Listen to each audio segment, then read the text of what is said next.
Well, the Detroit Red Wings just lost a heartbreaker of a game earlier this morning against the Minnesota Wild. And I say earlier this morning, this game was hella early in the morning, dude. Like, what, a 12 p.m. Eastern Standard Time? 12:30 puck drop? Something like that? It was really early. And I, unfortunately, did not watch a good chunk of the beginning parts of this game. I did see the hit on Brock Faber. I did see the injury to Andrew Kopp. I did see, of course, my guy, Matt Boldy, going out there and scoring me some fantasy points. Sucks for the Wings, but it's okay for my fantasy team because we're finally getting hockey going underway for this week. But in this video, I wanted to just kind of gloss over the Minnesota Wild loss and talk more about some trade stuff, because yes, it is true. The Wild defeating Detroit in overtime, it's a stinker for the Red Wings. They had the lead, they blew the lead, they lost in overtime. They needed the points here in this game.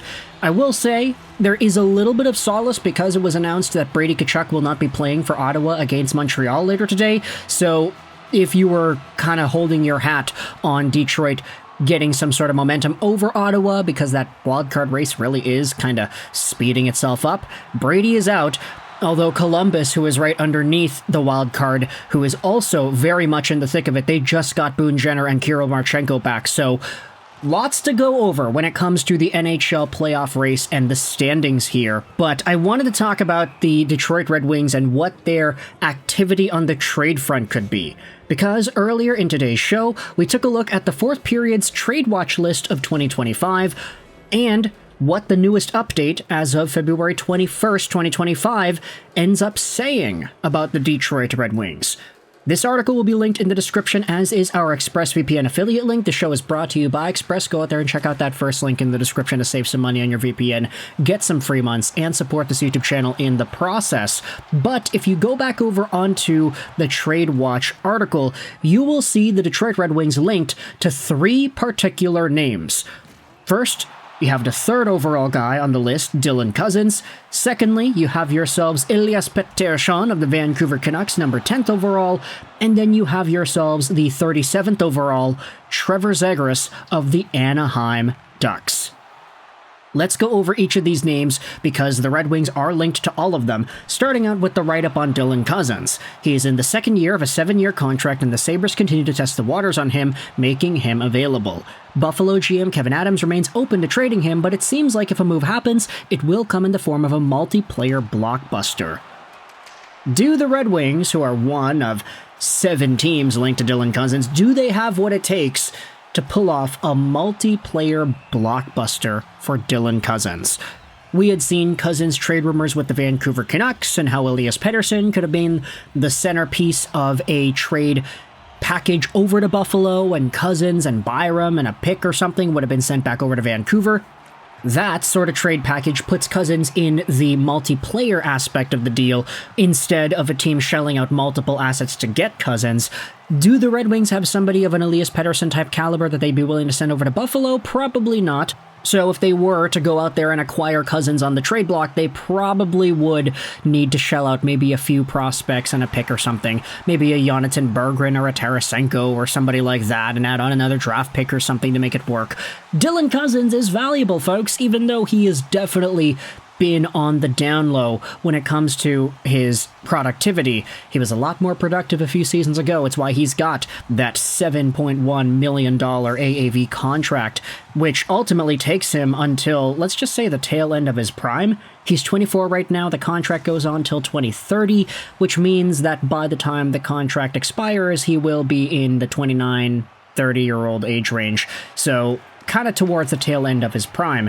If he's able to get back to 70 point, 75, if he's able to crack 80 point potential, then okay, the contract's worth it, especially with the cap going up. But Cozens, as of right now, on pace for 41 points in 82 games, is somewhat of a liability when it comes to his dollar amount and the on-ice product that he brings for that dollar amount.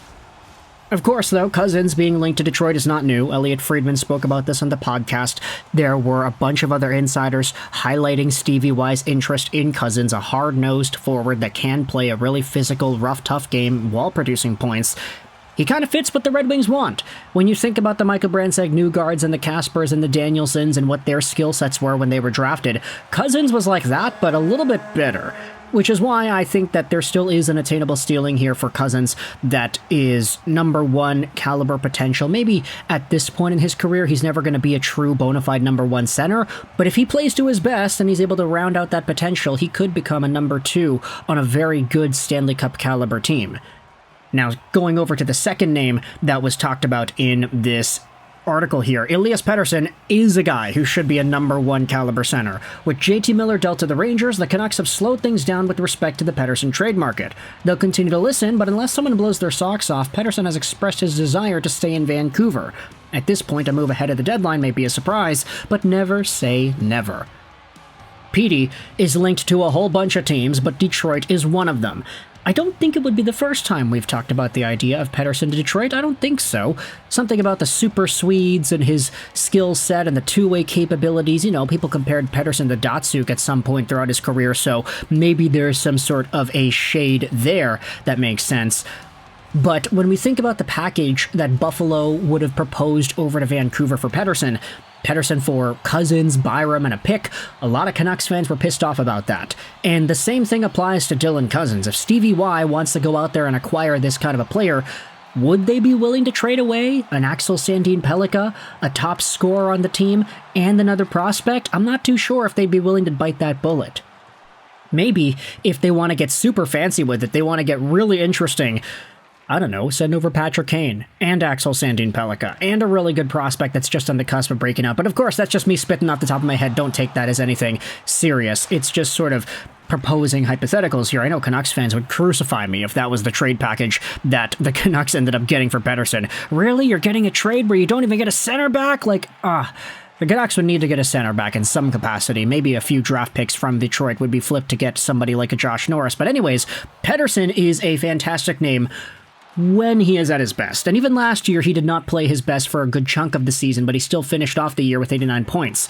This year, he is on pace for a lot fewer, and it just gets very sad when Canucks fans look at Pettersson's point production and they say, oh yeah, he had 102 points last year, or 2 seasons ago, but he only had 6 points in 13 games in the playoffs last year, and this year he's on pace for 53 points. A lot worse. He's declining. He's looking bad. He's the invisible man after all, and I think this reputation is not going to shake away from him anytime soon. We've got a lot of work to do before Elias Pettersson becomes the player that we know he could or should be.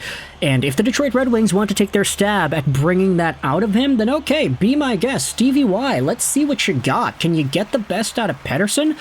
Let me know your thoughts in the comment section below if you're a Wings fan. Do you think this is actually possible? Do you think Pettersson could reestablish himself as a number one center on Detroit? If he's a number one and Larkin's a number two, that all of a sudden really solidifies this center core. If you want to keep Kasper with Larkin, then okay, but if you want to have Kasper as third line C, then that would be fantastic. If you get the best out of everybody, you can win a cup with that center core. I strongly believe that. Larkin is a very, very good number two, maybe the best number two in the league if he's playing behind Pettersson. Or if Pettersson takes a long time to get going, you could keep him as the number two. Who really knows? But let's move over onto the final name linked to Detroit. It is Trevor Zegras from the Anaheim Ducks. No surprise here. He's always been there. Zegras is out there. Once again, he is available, but the Ducks are holding firm in their position. If you want him, it'll cost you. Anaheim was hoping for a rebound season offensively, but a lot of teams still believe in his potential. Detroit is one of 6 teams linked here to Anaheim Ducks forward Trevor Zegras on the Fourth Period's article, and ultimately I think the price seems to be getting really, really high for this guy, that I don't know if there's any realistic avenue for him to get traded within the next few weeks, really. I mean, the Ducks are really holding tight on what they want for this guy, and because of the way everything's going down, I feel like because no team has gone up willing to satisfy Anaheim's price, it doesn't seem like that price is reasonable for right now. Zegras, like Pettersson, is an asset whose value is declining, but if Anaheim is still saying, yeah, we still think you can be a 70-point guy, and you're going to have to pay 70-point prices to get this kind of a player, obviously, teams looking out there to acquire him are looking for a bargain, and whether or not it's Detroit or any of these other 6 teams, it just doesn't feel like a move that's imminent on happening right now, you know? So with that in mind, I want you to let me know your thoughts in the comment section below. Please, let me know what you thought about the game earlier today against the Wild. I don't want to talk too much about it, not to open up any wounds, and I feel like maybe that's the last thing that Wings fans would want to talk about right now, that blown loss lead. But what are your thoughts on these trade targets here? Dylan Cozens, Elias Pettersson, Trevor Zegras. Do you think they make sense? Do you think they work? What are your opinions? Let me know in the comment section below. I hope you enjoyed this video. And bye.